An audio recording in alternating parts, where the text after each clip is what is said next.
السلام عليكم ورحمة الله وبركاته. الحمد لله حمدا كثيرا طيبا مباركا فيه، والصلاة والسلام على رسول الله وعلى آله وصحبه ومن والاه. أما بعد. Avant d'entamer le chapitre principal du jour, à savoir Babul Muharramati fi Nikah, le chapitre des femmes interdites au mariage, nous allons finir certaines questions relatives au cours précédent.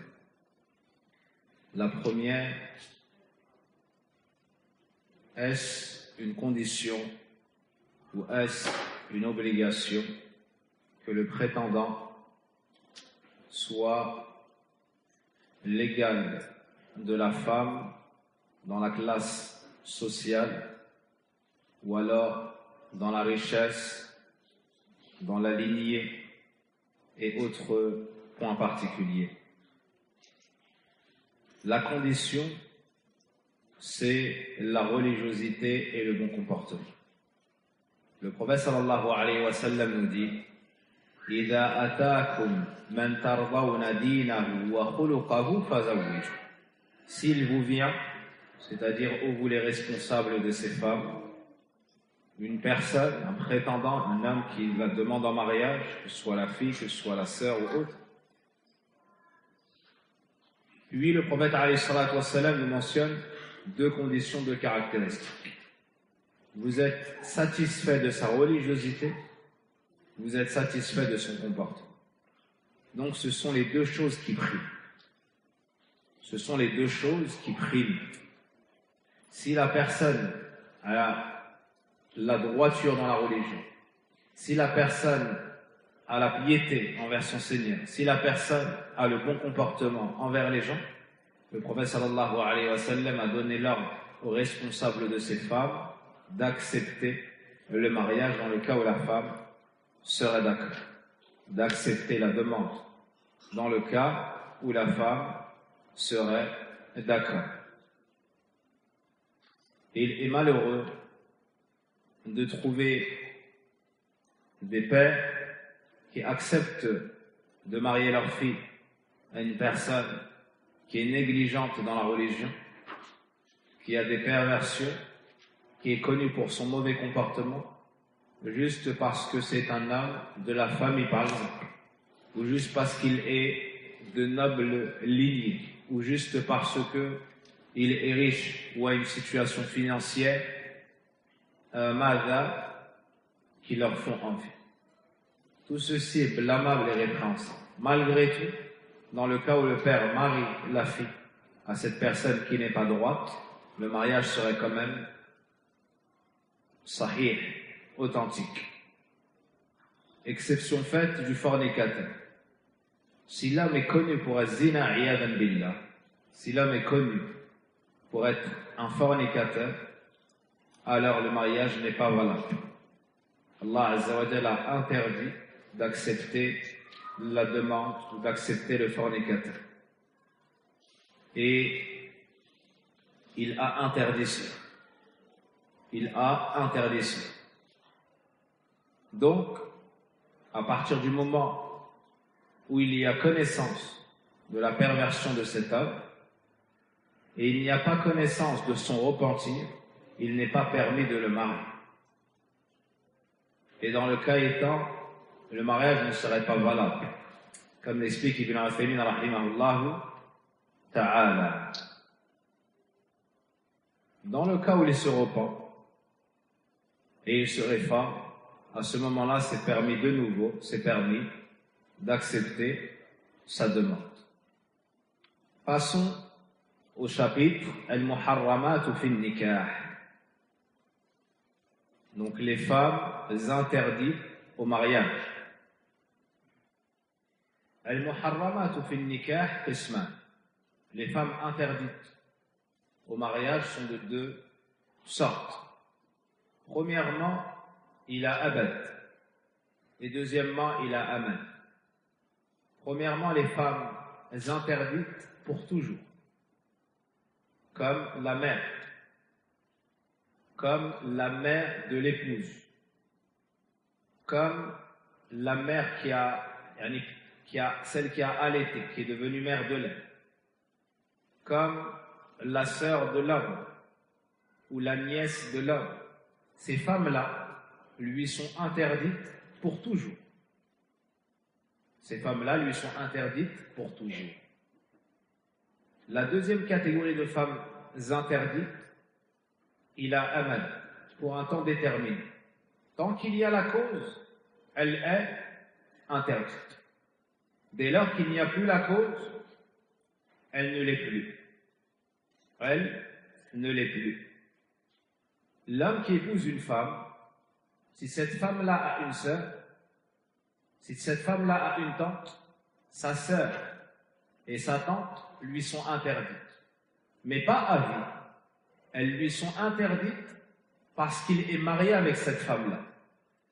Donc ça, c'est un temps déterminé. C'est que cette cause qui fait que la tante ou la sœur ne lui sont pas licites. Ici, c'est un temps déterminé. C'est quoi? C'est le temps qu'il a cette femme pour épouse. Dans le cas où il se sépare, dans le cas où, c'est-à-dire il la divorce, dans le cas où il y a décès, dans le cas où, à ce moment-là, cette interdiction tombe. Et sa sœur, par exemple, la sœur de son ancienne épouse, lui devient illicite. La deuxième chose à savoir, c'est que ce jugement-là est un jugement religieux. Personne parmi les gens ont le pouvoir de décider qu'une femme est interdite au mariage à un homme. Mais c'est un jugement shar'i. Et le fait de rendre halal, le fait de rendre haram, ça c'est le droit d'Allah subhanahu wa ta'ala de son message, sallallahu alayhi wa sallam. Personne parmi nous a le pouvoir d'interdire une femme à un homme. Et la base, c'est la laïcité de soi. La base, c'est que la femme est halal. Tant que nous n'avons pas une preuve qui montre le contraire. La base, c'est que l'homme peut épouser la femme qu'il souhaite, tant qu'il n'y a pas un texte religieux qui montre que cette catégorie de femme ou cette femme lui est interdite. Donc, dans le cas où on a un doute, est-ce que cette femme lui est halal ou haram? La base, c'est qu'elle lui est halal. Tant qu'on n'apporte pas la preuve du contraire. Tant qu'on n'apporte pas la preuve du contraire, qu'Allah Azza wa Jalla, après avoir cité les interdictions, nous dit وَأُحِلَّ لَكُمْ مَا وَرَاءَ ذَلِكَ أَوْ ذَلِكَ. Et tout ce qu'il y a après cela vous a été rendu licite. Donc les interdits en islam sont énumérés. Les interdits en islam sont mentionnés et entrent dans une liste exhaustive. D'accord? Donc ce dont nous n'avons pas la preuve, la base c'est que c'est halal. La base c'est que c'est halal. À titre d'exemple, si nous avons un doute, est-ce que telle femme a allaité cet homme lorsqu'il était bébé 5 fois, ou bien est-ce qu'elle l'a allaité ou pas, tout court? Est-ce qu'elle l'a allaité ou pas? La base c'est qu'elle ne l'a pas allaité. Tant que nous n'avons pas la preuve du contraire, elle lui est donc licite. Notez les 4 catégories de femmes ou les 4 causes qui font que la femme est haram à l'homme. Notez les 4 catégories, les 4 sortes. Premièrement, bin nasab. Premièrement, par la lignée. Sa mère, c'est sa sœur. Par les liens du sang. Les liens familiers. Plus précisément du sang. La deuxième cause, c'est al-rida', c'est l'allaitement. C'est l'allaitement. telle femme a allaité l'enfant avec les conditions requises, cette femme-là devient sa mère de lait. Elle lui est donc interdite. Puis s'ensuit une multitude de femmes de la famille qui le deviennent également, comme on l'étudiera, incha'Allah ta'ala, aujourd'hui. La troisième catégorie, al-mula'ana. On expliquera ce que c'est. C'est lorsqu'il y a un conflit particulier entre deux époux, donc l'homme et la femme, et qu'il y a l'accusation d'adultère sans preuve, que le juge réunit les deux parties et il se passe al-li'an. Quelle était la première catégorie? Al-nasab, la lignée. La deuxième, al-rida, l'allaitement. La troisième, al-mula'ana. Al-mula'ana, parce que la personne va invoquer la malédiction d'Allah sur sa personne. Al-la'ana, c'est la malédiction. La quatrième catégorie, al-musahara, c'est l'alliance, c'est-à-dire suite au mariage. Si le père de l'homme contracte le mariage avec une femme, le fils de cet homme, cette femme lui devient haram. Est-ce que c'est compris? L'épouse de ton père, qui n'est pas ta mère, elle t'est interdite. C'est quoi le lien? C'est quoi la cause? Est-ce que c'est le nasab? C'est la lignée? Non. Est-ce que c'est parce qu'elle t'a allaité? Rida? Non plus. Est-ce que c'est le mula'ana? Non plus. C'est donc quoi? Al-musahara. C'est par alliance. C'est par alliance. Si toi tu épouses une femme, quel est le jugement de sa mère? Elle devient haram. D'accord? C'est quoi la cause? Al-musahara. Si cette femme que tu épouses a un enfant, a une fille, quel est le jugement de cette fille pour toi par la suite? Haram. Quelle est la cause? Al-musahara. Donc, il y a 4 causes, 4 catégories. Qui est-ce qui nous les répète? Très important. Naam. La première, c'est le nasab, les liens du sang. Un exemple, sa mère.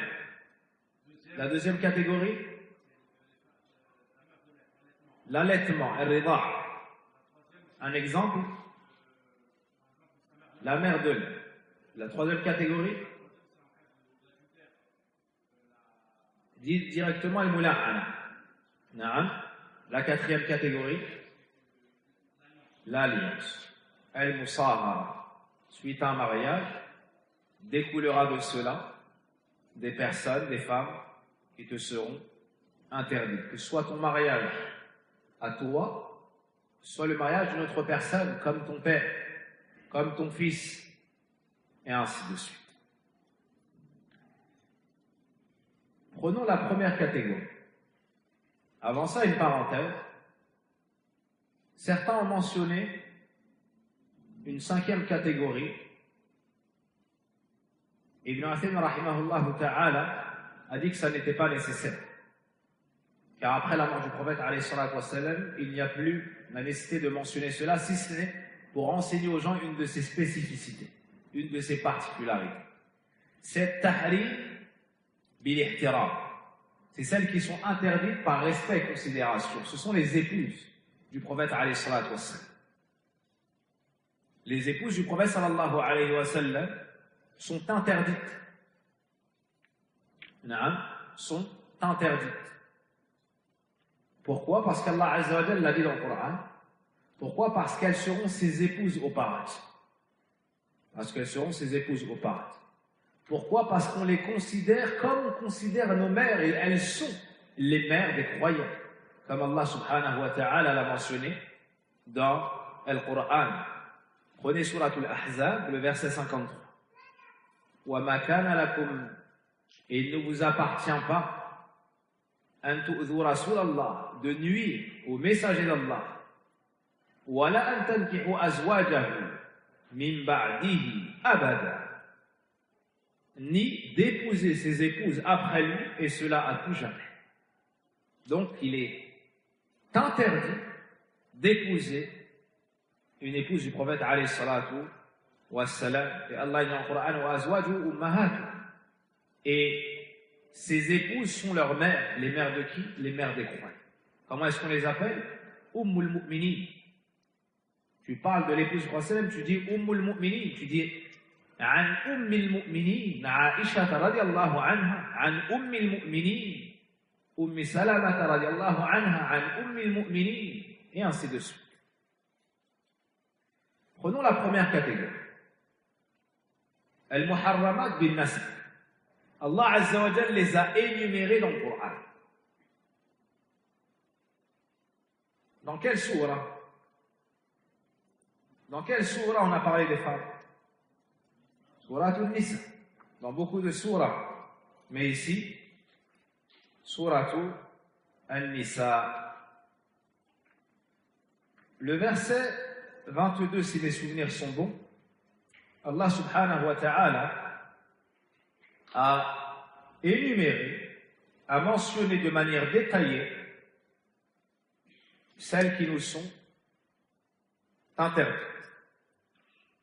حرمت عليكم أمهاتكم وبناتكم وأخواتكم وعماتكم وخالاتكم وبنات الأخ وبنات الأخت وأمهاتكم اللاتي أرضعنكم وأخواتكم من الرضاعة وأمهات نسائكم وربائبكم اللاتي في حجوركم من نسائكم اللاتي دخلتم بهن فإن لم تكونوا دخلتم بهن فلا جناح عليكم وحلائل أبنائكم الذين من أصلابكم وأن تجمعوا بين الأختين إلا ما قد سلف إن الله كان غفورا رحيما. Vous sont interdites vos mères, filles, sœurs, tantes paternelles et tantes maternelles, filles d'un frère et filles d'une sœur, mères qui vous ont allaitées,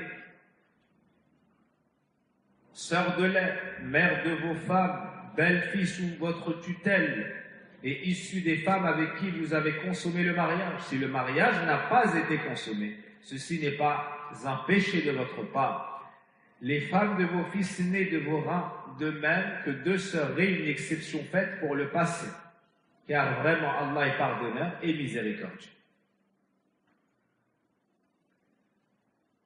Dans ce verset, il y a la mention de l'interdiction des femmes dues au nasab, au lien du sang. Il y en a combien? Bil'ad. Combien sont interdites du fait qu'il y a un lien de sang? Il y en a 7. Notez-les. Ummahatukum. Premièrement, vos mères. Puis on va détailler. Deuxièmement, vos filles. Troisièmement, vos sœurs. Quatrièmement, ammatukum. Al-amma, c'est la sœur du père. Donc c'est la tante, dites-moi, paternelle. Ça fait combien? Ça fait 4. Wa khalatukum. Al-khala, c'est la sœur de qui? De la mère. Donc c'est la tante maternelle. Ça fait combien? Ça fait 5. Wa banatul akh, la fille du frère, donc ta nièce. Wa banatul ukht, la fille de ta sœur, donc ta nièce. Ça fait combien de personnes? 6, vous êtes sûr?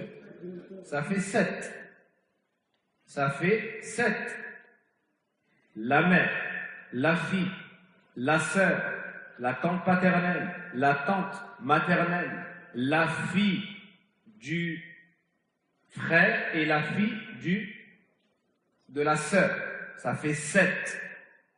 Donc, par un nasab, par le lien du sang, il y a combien de types de femmes qui nous sont interdites? 7. C'est compris et noté? 7. La preuve dans Sourate An-Nisa, le verset 22. Reprenons ce passage et détaillons. Allah subhanahu wa ta'ala nous dit Hurrimat alaykum ummahatukum. Vous ont été interdites vos mères.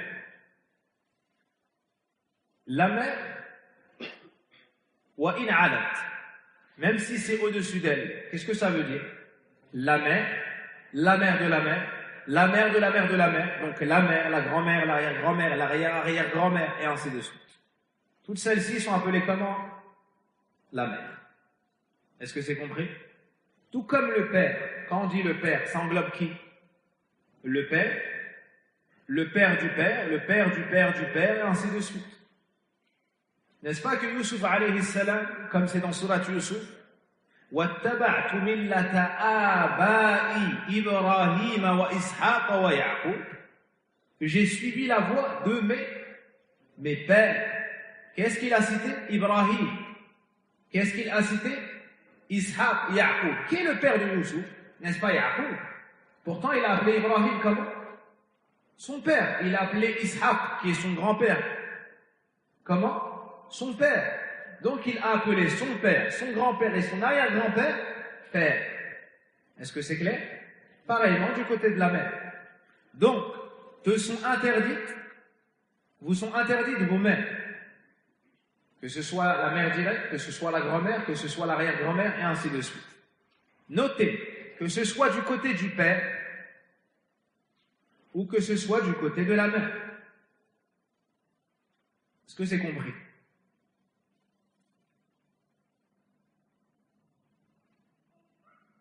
La deuxième, c'est les filles. Naam. Les filles, que ce soit les tiennes, ou que ce soit les filles de qui? Pour la mère, on a dit la mère, la grand-mère, l'arrière-grand-mère, ainsi de suite. Donc pour la fille, on dira quoi? La fille s'englobe quoi? La fille, direct, mais aussi quoi?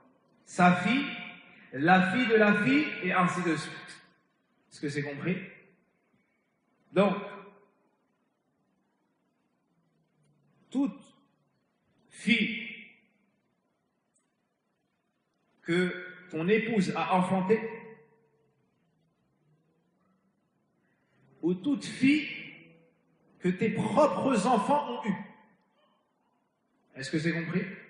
Les filles englobent les tiennes, celles que tes épouses à toi ont enfantées, mais également les filles de tes enfants. Est-ce qu'on s'arrête là?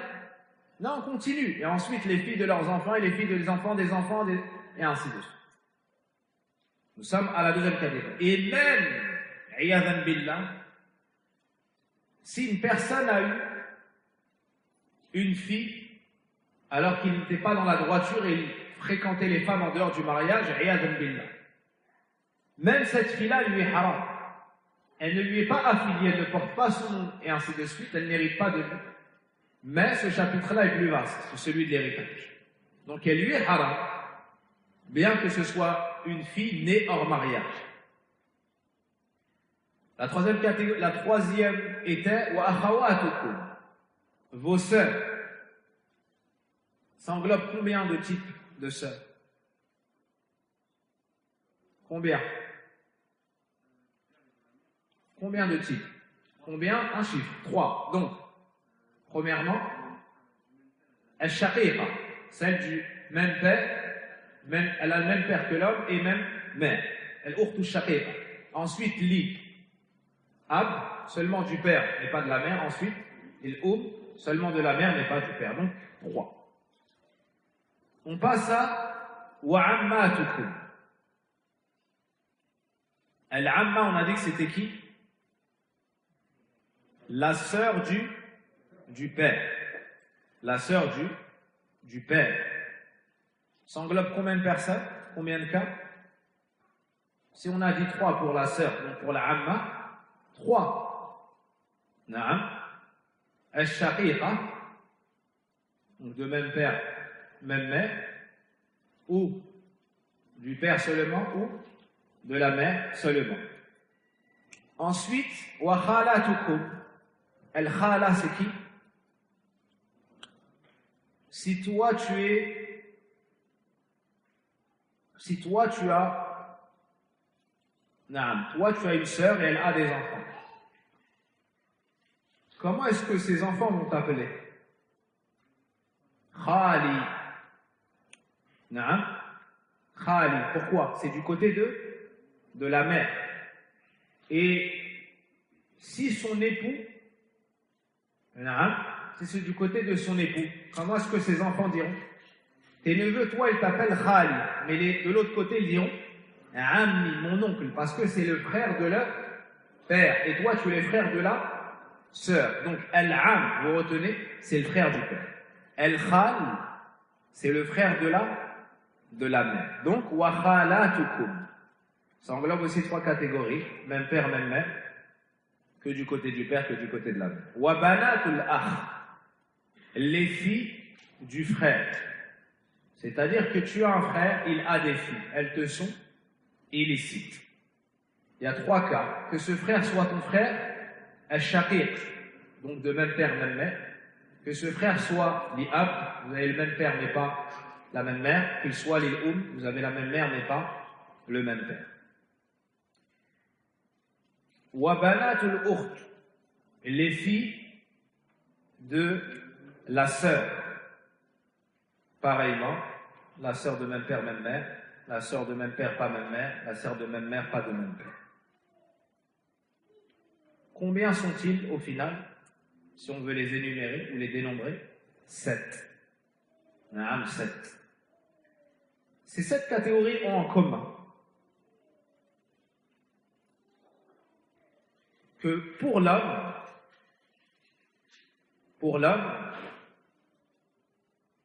les filles de la base de tous ceux qui ont été cités lui sont interdites. C'est-à-dire les mères, les grands-mères, le usul, c'est quand on remonte, les parents. Donc, la mère est interdite. La mère de la mère est interdite. La mère de la mère, et ainsi de suite. Puis, dans les branches, les filles sont interdites. C'est-à-dire lui-même a des filles, elles lui sont interdites. Ses filles ont des filles, elles lui sont interdites. Ses filles sont des filles, elles lui sont interdites. Puis ces dernières ont des enfants, et ainsi de suite. Ensuite, ses sœurs, et les enfants de ses sœurs, les enfants de ses, ou les filles de ses sœurs, les filles de ses frères.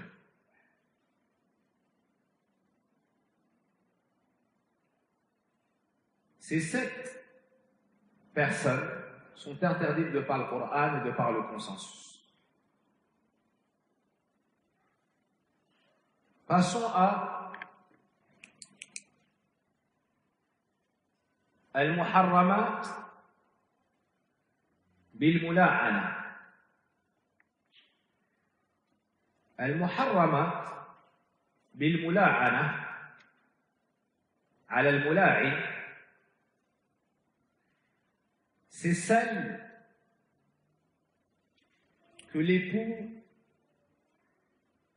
a accusée d'adultère,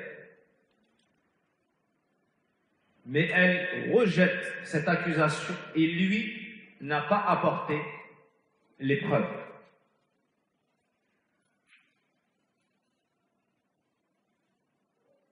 À ce moment-là, le juge les convoque et ils font le mula'ana. Et revenez dans le Coran à Suratul Mujadila.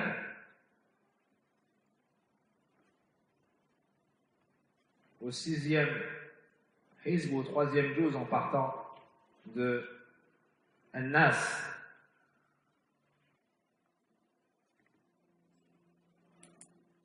Ou bien dans An-Nur, ou bien dans Suratul Nur. Al-Qadi, dans Suratul Nur, je dis Al-Mujadila, c'est une erreur de ma part, je pense, c'est dans Suratul Nur. Al-Qadi, le juge islamique, les convoque donc et il demande à l'époux de témoigner à 4 reprises. Il lui demande de témoigner à 4 reprises contre son épouse, c'est-à-dire de ce dont il l'accuse, de zina. Et à la 5e fois, il va invoquer la malédiction d'Allah sur sa propre personne s'il fait partie des menteurs. Il dit qu'Allah me maudisse si je suis du nombre des menteurs. Puis il va dire à l'épouse de jurer à 4 reprises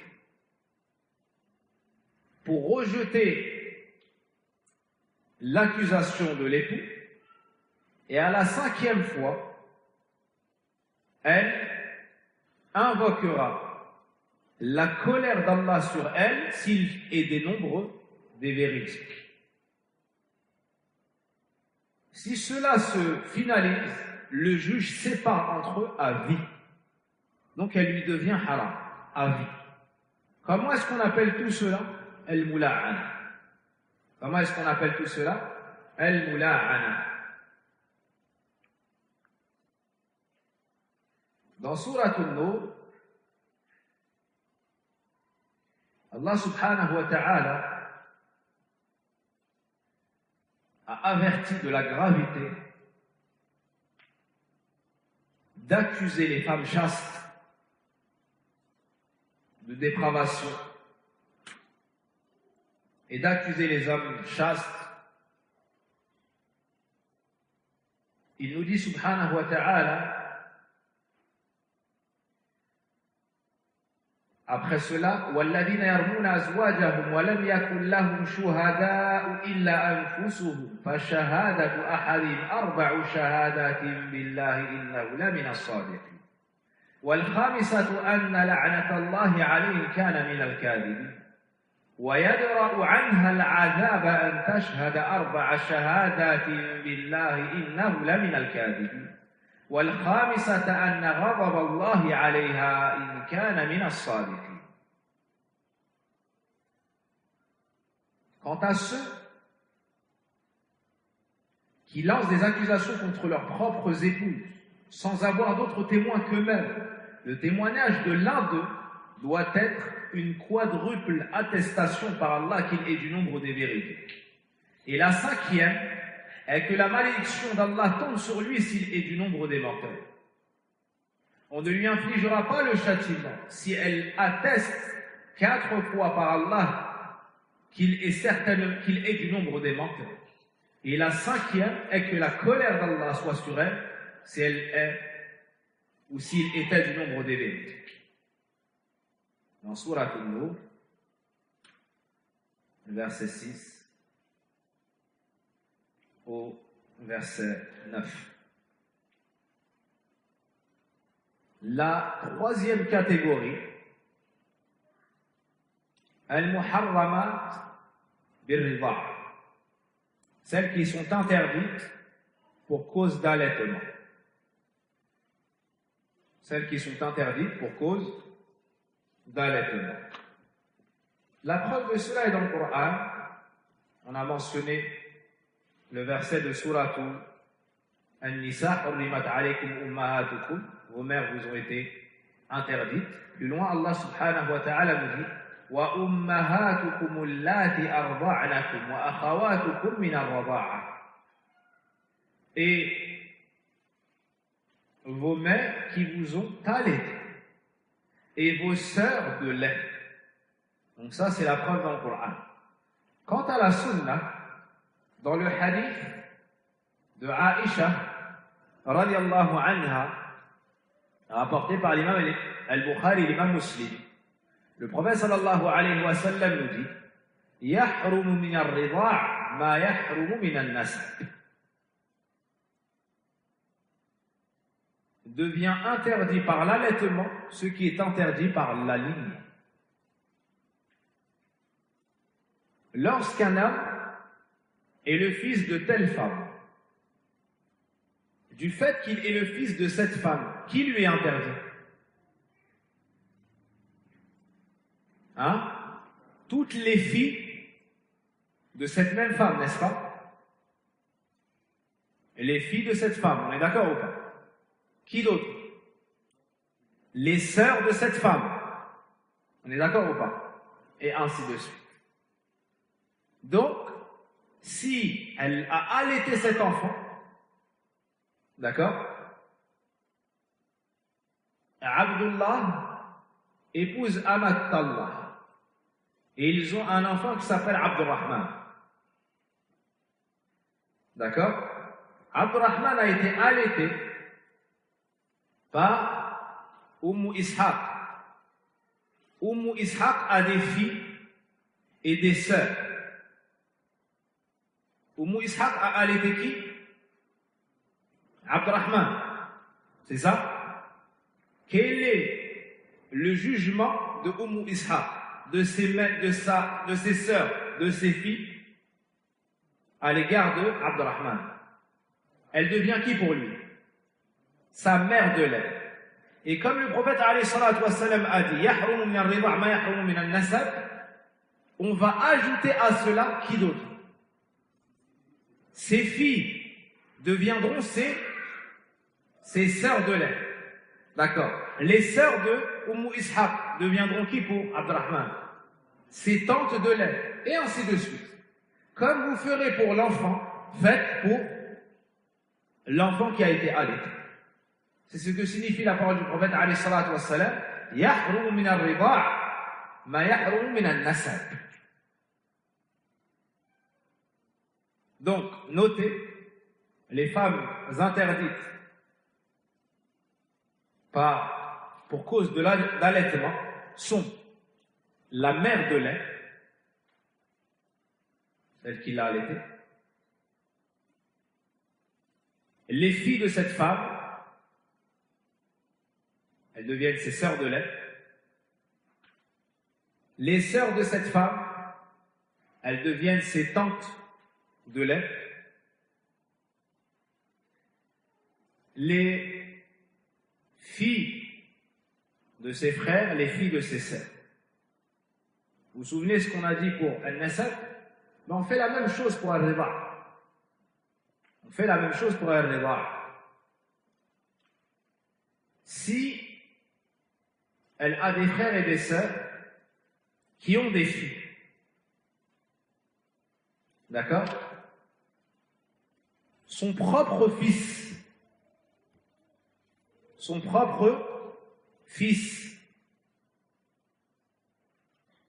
ou plutôt ses frères à elle, ils ne pourront pas les épouser, sont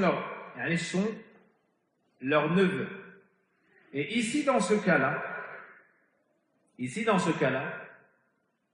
lui il ne peut pas épouser ses sœurs de lait. Mais il ne peut pas épouser non plus qui? Leurs enfants à eux. C'est comme si c'était pour lui-même qui? Ses nièces. C'est comme si c'était pour lui-même qui? Ses nièces. Donc on peut dire la fille ou les filles de ses frères de lait, de ses sœurs de lait.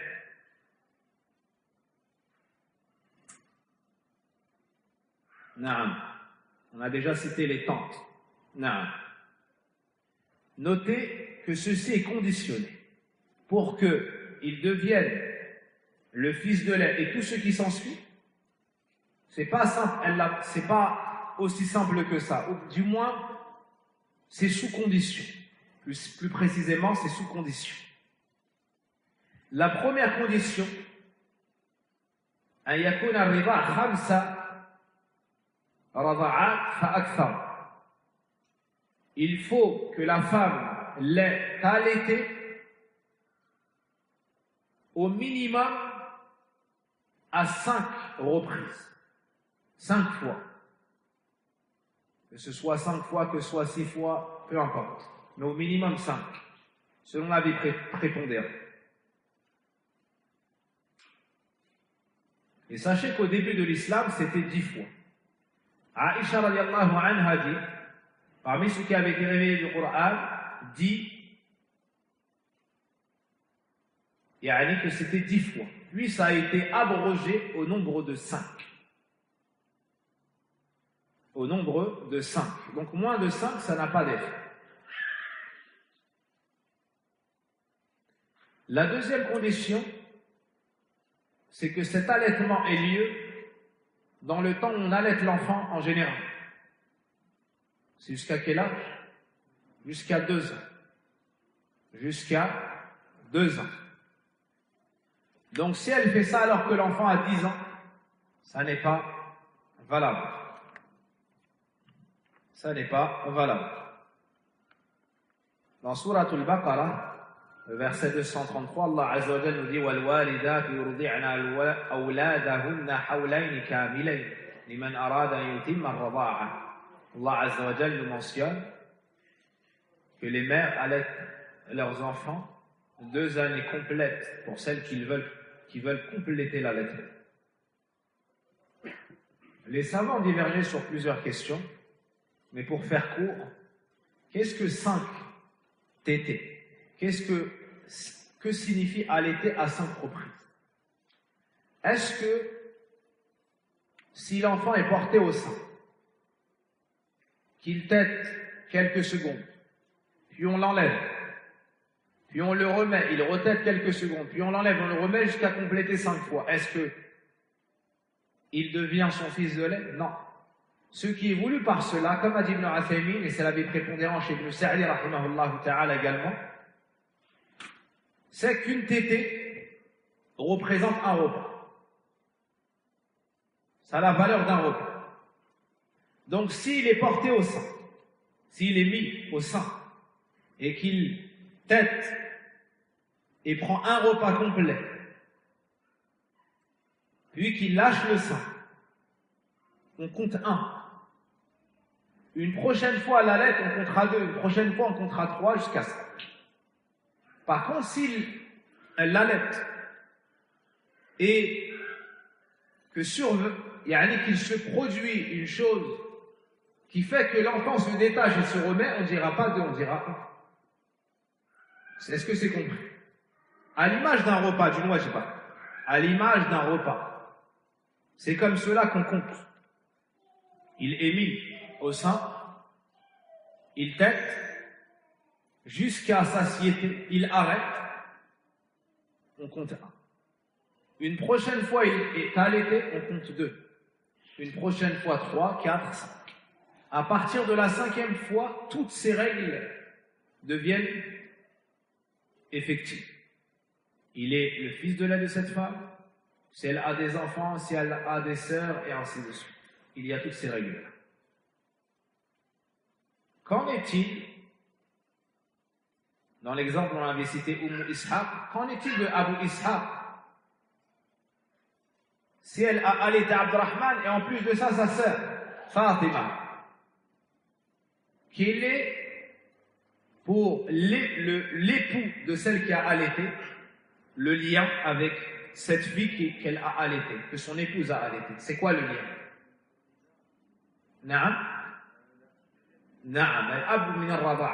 Il devient son père de lait. Donc ça devient comme sa fille. Elle n'aura pas porté le hijab, il peut l'emmener en voyage, c'est comme sa fille. Est-ce que c'est compris? C'est comme sa fille, exactement. La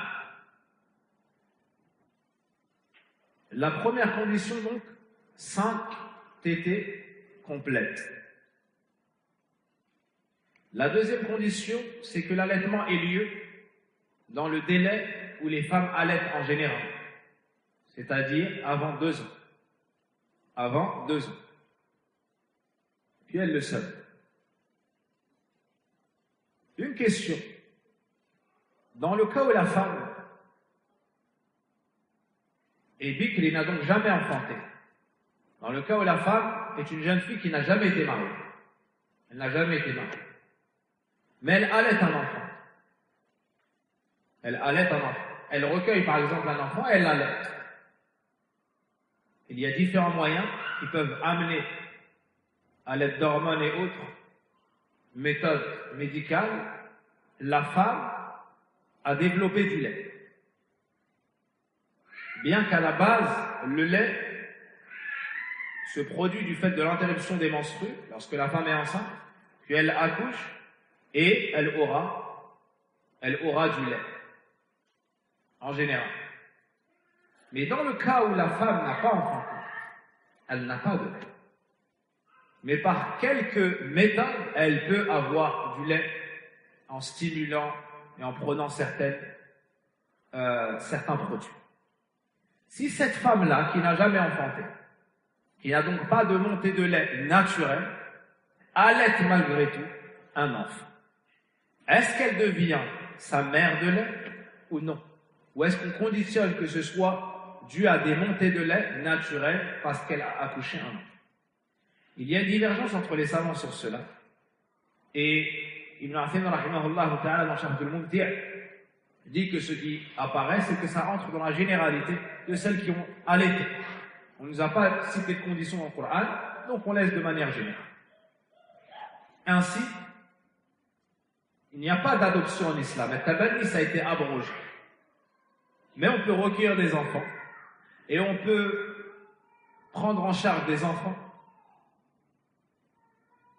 Dans le cas où la femme recueille l'enfant avant ses 2 ans, alors il est bon qu'elle l'allaite. Comme ça, il devient son enfant de lait. Et comme ça, elle devient son mahram. Et comme ça, il peut se mélanger avec ses enfants et ses filles. Et comme ça, elle n'aura pas à mettre le hijab devant lui, et ainsi de suite. Voilà. Notez que الرضاع يؤثر على المرضع نفسه وفروعه فقط لا في أصوله ولا حواشيه. Notez que celui qui est affecté par toutes ces règles, c'est celui qui a été allaité et ceux qui descendent de lui, non pas ceux qui sont à sa base, c'est-à-dire son père, son grand-père et autres, ni à son niveau, c'est-à-dire ses frères, ses oncles et autres. Par exemple, si un homme est allaité, un enfant est allaité, lui, il ne peut plus épouser cette femme, on est d'accord. Ni les enfants, les filles de cette femme, nous sommes d'accord. Ni les sœurs de cette femme, on est d'accord. D'accord. Qu'en est-il de son fils plus tard? Et qu'en est-il de son frère plus tard? C'est que Abdurrahman qui a été allaité. Mais Abdurrahman, plus tard, a un fils. Et Abdurrahman a un frère. Est-ce que pour son fils et son frère, pareillement, cette femme qui a allaité Abdurrahman, elle est interdite pour eux? Ou non? Non. Je répète la règle. Ça affecte que celui qui a été allaité. Ça affecte que celui qui a été allaité. Non pas les autres. Ça affecte que celui qui a été allaité, non pas les autres. Ainsi, il se peut que son propre frère épouse les femmes de cette famille et cette même dame-là, plus tard. À supposer qu'elle ne soit pas mariée, ou ses sœurs, à supposer qu'elles ne soient pas mariées. Et je vais vous citer un cas. Selon vous, est-ce possible qu'un homme et son fils épousent une mère et sa fille? Vous visualisez la chose ou pas? Toi et ton papa, vous allez demander une fille et sa mère. Ton père prend la fille et toi tu prends la mère, par exemple. Les frères ne sont pas d'accord, donc je vais dire, toi tu prends la fille et lui il prend la mère. Non?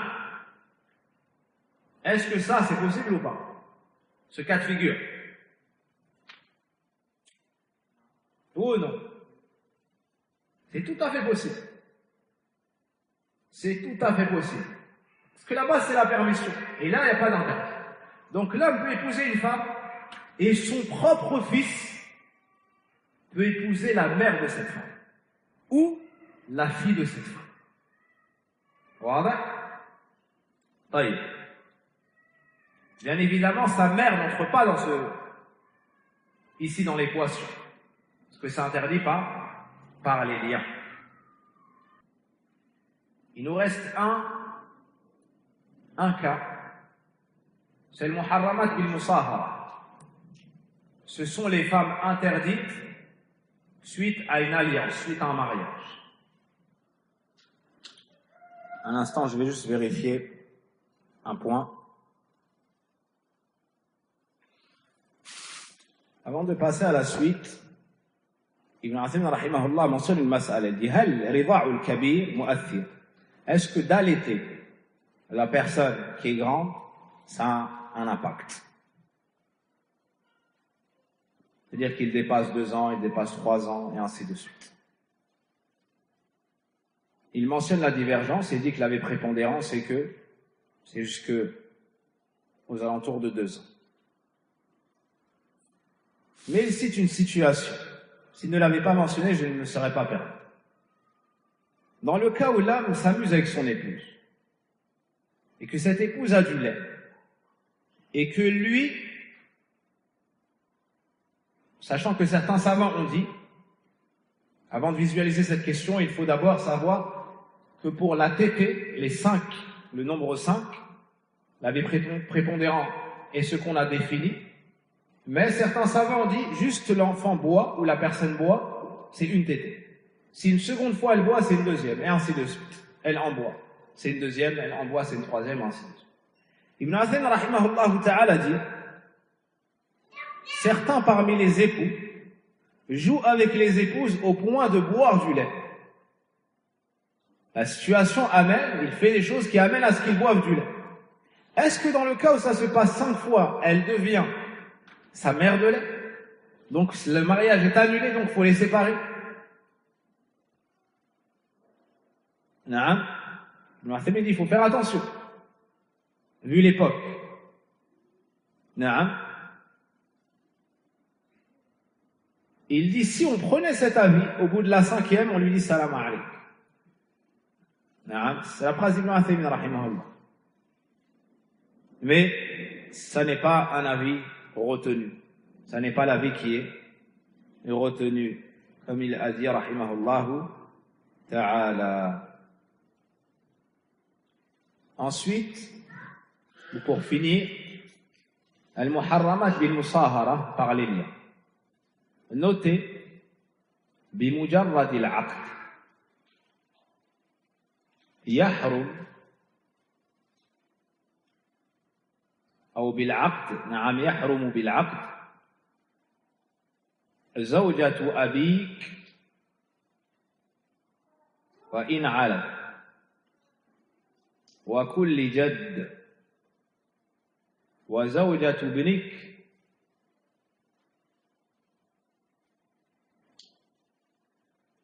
وإن نزل.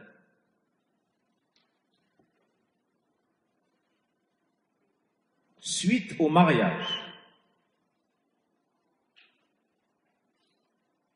de ton père,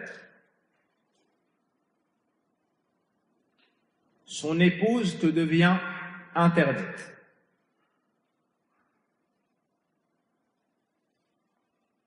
Donc il est interdit au fils de cet homme d'épouser cette femme à vie. Même s'il la divorce par la suite sans avoir consommé le mariage.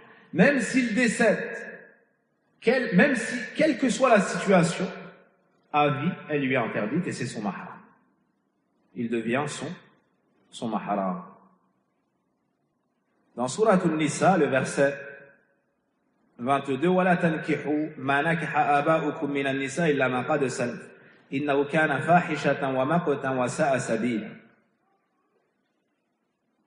Le verset 22. Donc le verset des interdits, je vous avais dit 22, c'est le 23. Naam, le long verset c'est le 23 et celui-ci est le 22. ولا تنكحوا ما نكح آباؤكم من النساء إلا ما قد سلف إنه كان فاحشة ومقتا وساء سبيلا. N'épousez pas les femmes que vos pères ont épousées, exception faite pour le passé. C'est une turpitude, une abomination et quelle mauvaise conduite. En général, lorsqu'on dit sauf par le passé, ça veut dire al-jahiliya, dans la jahiliya, dans la période anté-islamique. Pour le fait d'épouser les femmes de qui il est le mahram, Allah Azza wa Jal a appelé cela fahisha, c'est une turpitude. Il a ajouté wa maqtan wa sa'a sabila, une abomination. Wa sa'a sabila, et un mauvais chemin. On a cité 3 choses. Dans le cas où l'homme épouserait une femme alors qu'il est son mahram. Alors que pour zina, alors que c'est un péché capital, Allah nous dit dans Souratul Isra, et parmi les choses étonnantes, al-muwafaqat, c'est que les 2 versets ont le même numéro. Dans le Nisa, c'est le 22, et dans l'Isra, c'est le 22. وَلَا تَقْرَبُوا الزِّنَا إِنَّهُ كَانَ فَاحِشَةً وَسَاءَ سَبِيلًا. Et ne vous approchez pas de la fornication. C'est certes une turpitude et un mauvais chemin. Donc, quelle est la pire des choses? La pire des 2. C'est épouser les femmes qui sont illicites. Parce que pour le fait d'épouser les femmes qui sont illicites, on a dit makotan, c'est une abomination. Et on n'a pas mentionné cela pour az-zina. Donc, commercer avec les femmes dont l'homme est le mahram, c'est pire que de faire la fornication. Et il y a des jugements différents qui en découlent. Donc, le simple mariage du père rend illicite au fils cette femme-là. Et bien sûr, il faut que ce soit un aqd sahih, il faut que ce soit un mariage authentique. S'il n'y a pas de wali dans le mariage, par exemple, elle ne devient pas interdite. On a dit que l'épouse du père est interdite. Wa in ala, même si c'est au-dessus. Qu'est-ce que ça veut dire? Que ce soit son père, que ce soit qui d'autre? Son grand-père, que ce soit qui d'autre? Son arrière-grand-père, et ainsi de suite. Donc, ça englobe, comme on l'a mentionné, le père et les grands-pères. Ça, c'est dans le cas où il y a mariage. Mais dans le cas où il n'y a pas eu de mariage, et que c'est dans le haram, on ne dira pas que la mère de cette fille devient illicite et ainsi de suite. Ou bien cette femme-là devient illicite. Ensuite, Ibn Athim, rahimahullah ta'ala, donc on a mentionné ici l'épouse du père, du grand-père, de l'arrière-grand-père, ainsi de suite. Notez également, avec le aqd, l'épouse du fils. Donc si son fils se marie avec une femme, cette femme-là devient interdite à qui? Comment? Elle devient interdite à qui? À son père. Au père de qui? Du fils, de son époux. L'homme épouse une fille, le père de cet homme-là, cette fille, elle lui devient haram. Il devient mahram pour elle. Là, on est en train de mentionner le simple fait de faire le mariage. On n'a pas parlé de consommation du mariage. Là, on est dans le cas où le simple mariage rend interdite ces femmes-là. Donc faites bien la distinction parce qu'après on va passer à l'autre catégorie. C'est qu'on conditionne la consommation du mariage. Ici, on ne la conditionne pas. Donc si un enfant épouse une femme, son père devient son mahram. Cette femme devient interdite à son père. Lorsqu'on dit son fils, wa in nazala, même leur successeur, c'est-à-dire que ce soit le fils, mais qui d'autre? Le petit-fils, qui d'autre? L'arrière-petit-fils, jusqu'à pas de limite. Et ici, on ne parle pas de ceux qui ont été allaités, non, on parle de ces enfants. Qu'en est-il? Donc, on a mentionné que l'épouse de son fils lui est interdite. On est d'accord? De ses petits-fils, arrière-petits-fils, ainsi de suite. Qu'en est-il des filles de son épouse? Qu'en est-il de la mère de son épouse? Vous avez compris la situation? Tu as un fils, il épouse une femme. C'est quoi le jugement de cette femme pour toi? Haram. On est d'accord? Allez. Cette femme-là a une fille. Où il y a la mère de cette fille. Quel est le jugement de la mère de l'épouse de ton fils? Quel est le jugement de la fille? Donc il a épousé une femme qui avait déjà une fille adulte. Quel est le jugement de sa fille par rapport à toi? Quel est le jugement de sa mère par rapport à toi? La question est claire ou pas? Donc, je vais poser la question différemment, peut-être que ça sera plus clair. Tu as épousé une femme. Naam. Cette femme-là, il y a sa mère. Est-ce que tu peux aller voir ton père pour lui dire d'épouser cette femme? Est-ce que tu peux proposer la mère de ton épouse à ton propre père? Ou elle a une fille? Est-ce que tu peux lui proposer? Oui, donc c'est quoi le jugement? C'est pas haram.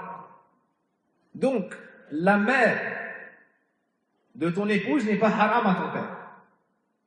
Et la fille de ton épouse n'est pas haram à ton père. Est-ce que c'est wadah comme ça? Notez-le. Et ça, c'est dans un sens, mais dans l'autre. On échange le rôle. Le père épouse une femme. C'est quoi le jugement pour le fils?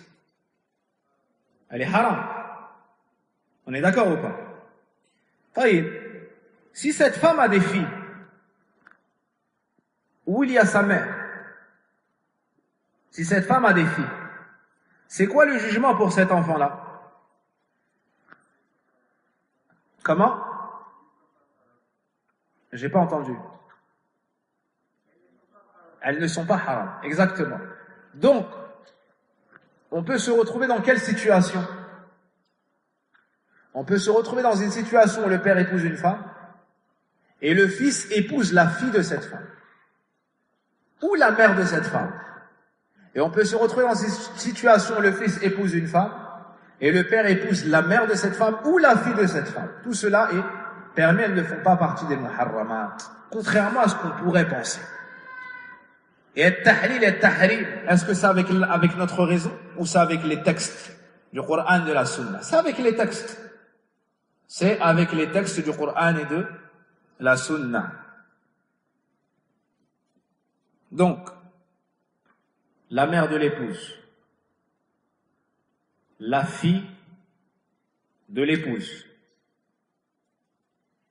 l'épouse du père, du grand-père, ainsi de suite, avec l'aqd, avec le mariage, le simple contrat de mariage. Dans le cas où l'homme se marie avec une femme, il épouse une femme, puis il y a des problèmes, et avant la mairie ou avant la nuit de noces, on va dire, avant la consommation du mariage précisément, il la divorce. Est-ce que son père, est-ce que son fils peut l'épouser après lui, sachant qu'il n'a pas consommé le mariage? Ou non? Non, parce qu'elle fait partie des muharramat. À partir du moment où elle a fait le mariage, à vie, elle lui est interdite. À vie, elle lui est interdite. Notez la seconde catégorie. C'est celles qui sont interdites suite à la consommation du mariage. Donc là, on est toujours dans l'alliance, mais le simple contrat de mariage à mener ce jugement. Pour les autres, ça ne suffit pas. En plus du contrat de mariage, il faut la consommation du mariage. La consommation du mariage, c'est-à-dire qu'il entre dans la femme. En arabe, ad-dukhul. Notez, la fille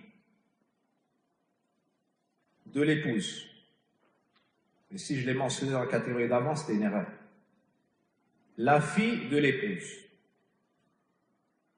Comment est-ce qu'on appelle en arabe? Ar-Rabiba, ta belle-fille. C'est-à-dire, il épouse une femme. Cette femme-là a un enfant d'un précédent mariage. Elle a un enfant.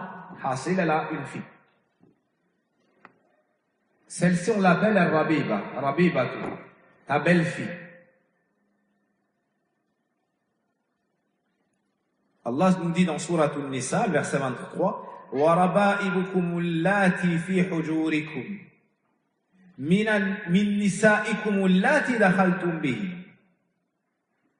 Et les filles de vos épouses ou vos belles-filles qui vivent sous vos toits. Qui vivent sous vos toits, c'est pas une condition, mais c'est la généralité. En général, lorsqu'un homme épouse une femme, si elle a une fille, elle va vivre où cette fille-là? Elle va vivre sous son toit. Donc on a cité cela pour mentionner la généralité. Non pas que dans le cas où cette fille ne vit pas sous son toit, elle ne lui est pas haram. Non, c'est pas ça le sens. C'est qu'on a cité la généralité. On a cité la généralité. Allah nous dit de celle avec qui le mariage a été consommé. Donc ça, c'est une condition. Pour que la fille de l'épouse devienne haram à l'époux, il faut qu'il y ait consommation du mariage. Tant que le mariage n'est pas consommé, elle ne lui est pas haram. Elle ne lui est pas haram. Si on dit la fille de son épouse suite à la consommation du mariage lui devient haram. Vu qu'on dit la fille, ça englobe qui aussi? Avec tous les exemples qu'on a mentionnés, normalement c'est connu auprès de vous maintenant. Désormais c'est connu. Sa fille, ensuite la fille de sa fille, ensuite la fille de sa fille, jusqu'à pas de limite. Mais on conditionne que le mariage ait été consommé. Pas le simple mariage. Le simple mariage, c'est quoi? L'acte de mariage, c'est lorsque le père t'a donné la fille. Il a accepté le mariage, tu as accepté le mariage, vous êtes mariés. Elle t'est halal. Et ad-dukhul, c'est lorsque l'homme consomme le mariage. C'est clair pour tout le monde. Il faut faire la distinction entre le premier jugement et le second. Le premier jugement, la mère ou plutôt l'épouse de son père, lui est interdite dès qu'il a le mariage. D'accord? L'épouse de son fils lui est interdite dès qu'il y a le mariage. Mais qu'en est-il de la fille de son épouse? Est-ce que dès qu'il y a le mariage, elle lui devient haram? Ou non? Non.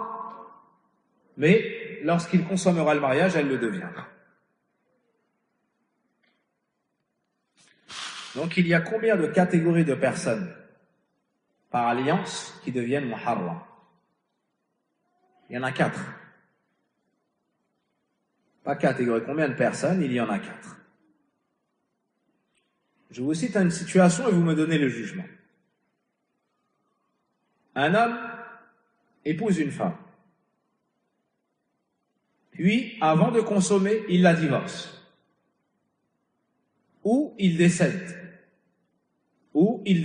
Avant d'avoir consommé le mariage. On va inverser la situation. C'est elle qui décède.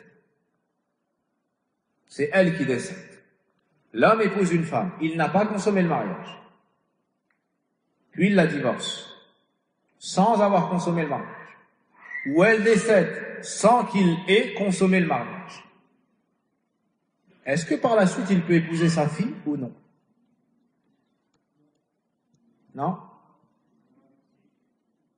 Oui ou non? C'est lui qui dit non. Pourquoi? Qui a dit non et pourquoi? Qui a dit non? C'est quoi la preuve? parce que leur mariage était fait, donc il ne peut pas épouser sa fille par la suite. Ça que tu dis? Vous êtes d'accord avec ça? Non? Quelle autre réponse que cela? Est-ce qu'elle est licite ou illicite? Elle lui est licite. Tu dis, c'est quoi la preuve de cela?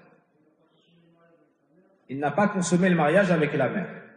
Et Allah a conditionné dans le Coran pour que la fille devienne haram, qu'il y ait eu consommation du mariage. Donc la fille lui est licite. Est-ce que c'est compris? Dans ce deuxième cas de figure, on a dit que la condition n'était pas le simple acte de mariage, mais en plus de cela, la consommation du mariage. Donc s'il n'a pas consommé le mariage, les conditions ne sont pas réunies pour qu'elle lui devienne haram. Les conditions ne sont pas réunies pour qu'elle lui devienne haram. Et si une personne dit oui, mais elle ne vit pas sous son toit, donc elle ne lui est pas haram. Quelle est la réponse à cela?